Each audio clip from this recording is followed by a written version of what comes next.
Okay, hang in there with me. We're going to work our way through a lot. And maybe because where I've been sitting all these years, I have, I don't know, maybe even better perspective, sort of a timeline of how important these events were. And then I want you to think in these terms. Think of where we are today. I can't help it, but I want you to do it. Think about where we are today. Here's the setup. Super Bowl of 2004, which was in a place called Reliant Stadium. And different names, different people, but it's all pretty significant to say the least. Go back in time, of course, in the NFL. I'm going to work, just so you know. I'm going to work the NFL into this. I'm going to work halftime shows into this. I'm going to work pop culture into this. And I'm going to work politics and changing politics into this. And there's one final point driven home by the past 7 days. So hang in there. So the Reliant Stadium, the NFL tosses a Super Bowl to new franchises. That's the deal. You get a new stadium, they're going to throw the Super Bowl your way as a way to pacify the owner and to make the taxpayers who are dumb enough typically to build the stadiums for rich owners, it makes them feel better.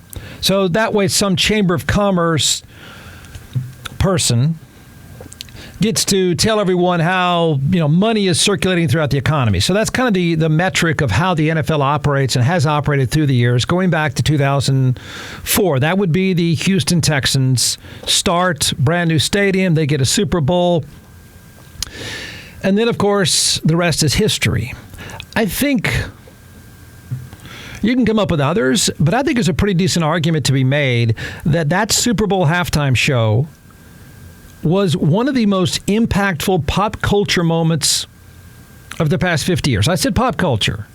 I'm not talking about something more significant, but pop culture-wise, it really turned out to be one of the most significant events of the past 50 years. I know it changed my business.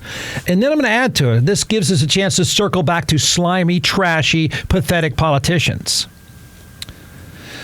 It also turned out to be one of the most impactful political moments for decades. Well, up until now, when everything has changed. So this, of course, is the halftime show. And I could add that it happened to also be one of the most tech-important moments of the past 50 years, because that was the creation. That was the moment in time of YouTube. Just saying. So you go back to the halftime show. Everybody knows it by now. You know the storylines. It's really silly to think about it today. I thought it was laughable and silly at the time. But you know what? If you were in my business and you said that's silly and laughable, people would come after you with pitchforks. And I'm not kidding. It was an unbelievable time period in the media business and politics, too. So the halftime show has Justin Timberlake and Janet Jackson, and for that one split second, one of the most freeze-framed moments in television history, you think that you see Janet Jackson's nipple, blah, blah, blah. The rest is history. He goes on to a stellar career. I have no idea what happens to her. Why am I bringing this up? Because it circles its way all the way back to what's happened today. So after that, the media business changed completely. I mean, it changed on a dime because the political and cultural and business play of the day was, we're going to clean this stuff up. By Tuesday of that week following the Super Bowl, look out.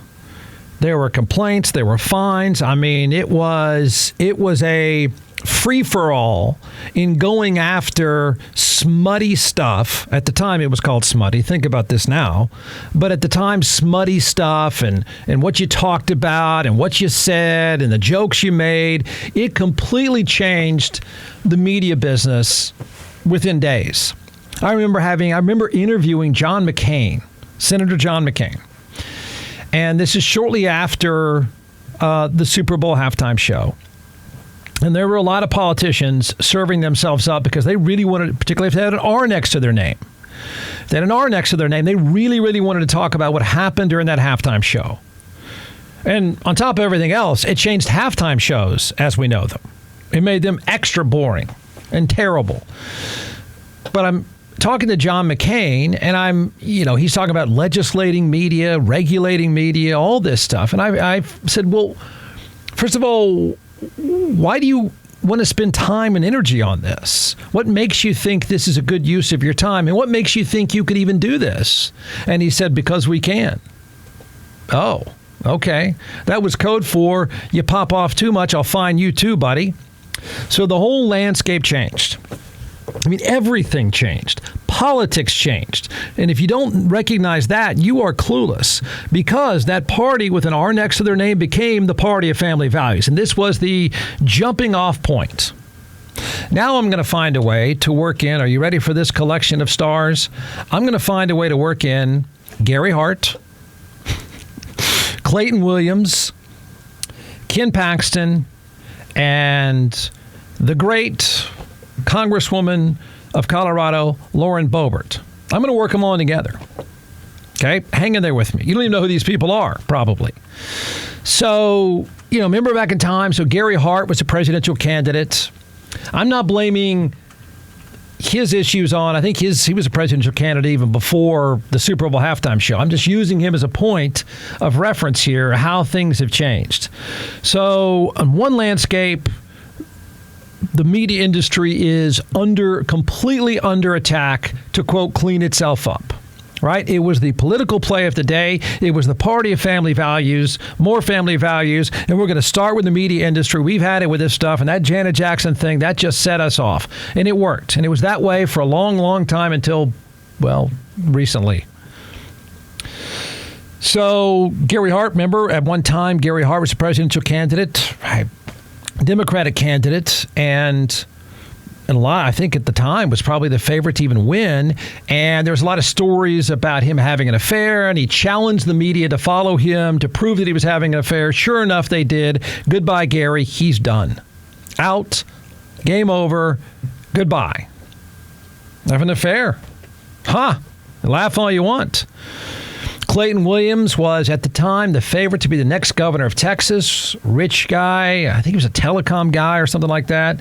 He made some joke in front of reporters. And by the next day, he was toast. He ended up losing. Game over. The end of him politically. How does this tie into the Super Bowl? Well, that was the time. I mean, think about this body of work post-Super Bowl. Because I can tell you, fines were handed down to any media outlet that had anything to do with that Super Bowl or any sort of smut at all. You were done. Politicians found their path, and their path was, quote, family values, family values, family values. All family values, all the time. Well, here we are today. Man, things have changed. Things have changed. The Super Bowl halftime show has changed, and it's boring and vanilla and cleaner than ever. The NFL has tried to be as boring and as vanilla and clean cut and red, white, and blue as ever. Not politics. Post-Super Bowl, it was, you couldn't say family values often enough. How about now? How about now? Has anybody ever stopped to think about politics of today?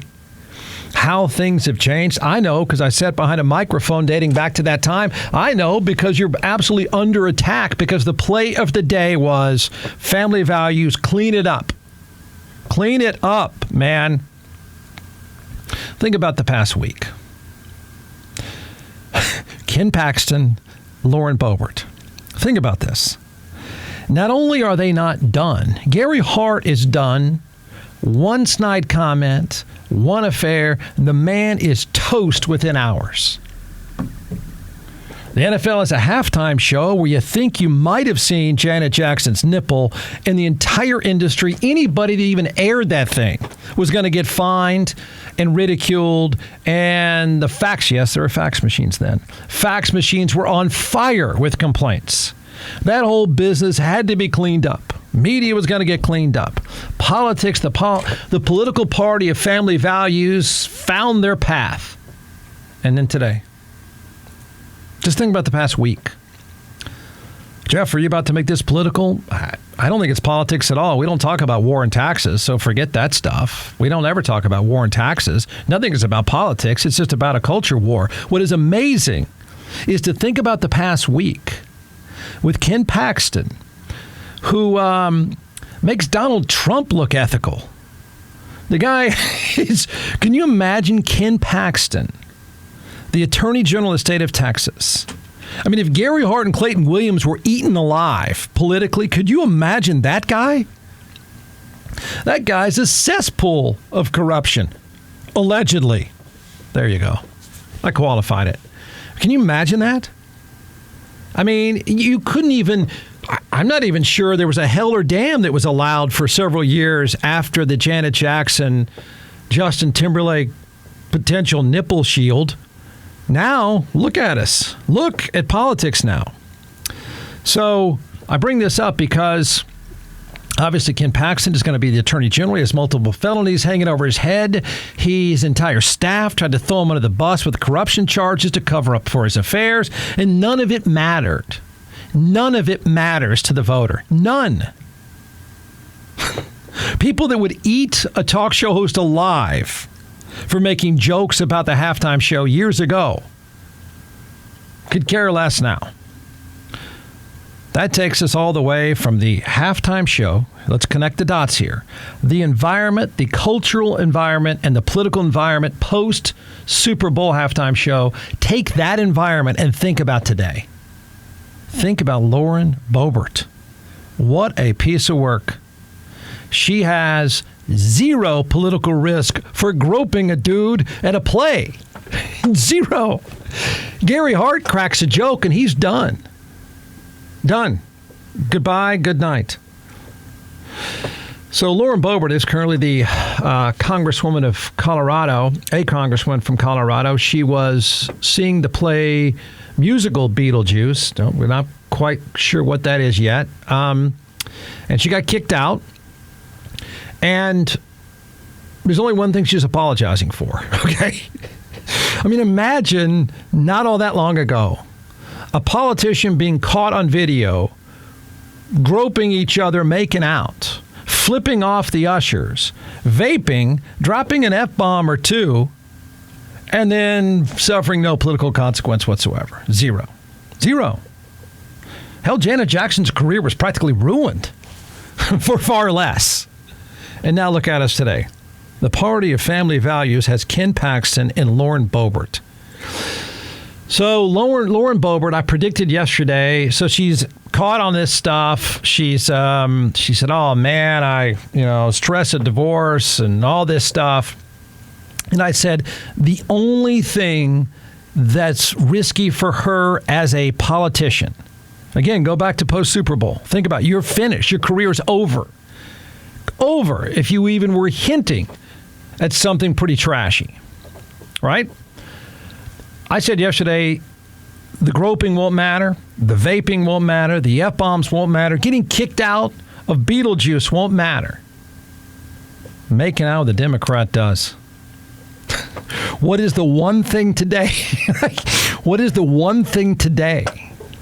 Now, years ago, if you're in my business or you're in any pop culture and politics, anything, years ago, you even joked about the Super Bowl halftime show and you were finished. Your career was done.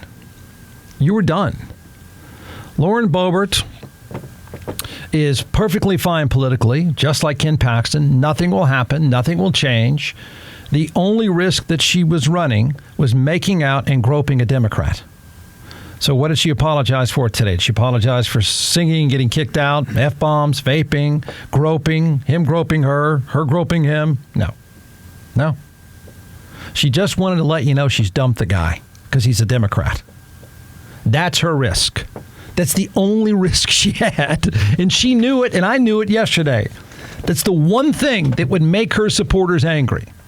I don't care if she's naked and hanging from the chandeliers at a play. They don't care if she's vaping, shooting up, fondling, and naked hanging from the chandeliers, and quite a vision that is. What they care about is you're with the devil. Lauren Boebert has issued a statement now. It's not about vaping. It's not about vaping. It's not about getting kicked out. It's not about the groping. And there was a lot of groping. Nope. Here's what she has to say. Quote, ultimately, all future date nights have been canceled, and I've learned to check party affiliations before I go on a date.